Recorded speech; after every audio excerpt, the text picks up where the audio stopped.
So nakalabas na tayo ng Burjuman Mall. So gabi na, no? Check in tayo.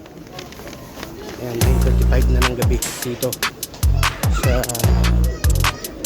UAE time. So may pupuntahan pa kaming isa sa mga Valencia White. Punta kami dito sa ano, kasi wala akong nabili. Baka kanina pumasok yung sa side Daiso, wala akong nabili doon na ano, konti lang yung accessories, doon.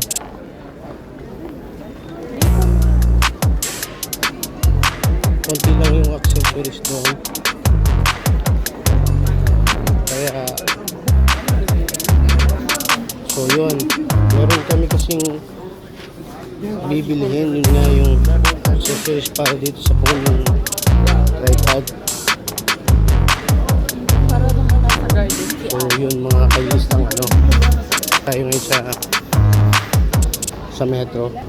May escalator paakyat sa exit sa taas. So yun, dito tayo sa ano, ito yung Burjuman Mall, di ba? Ito yung tapat niya.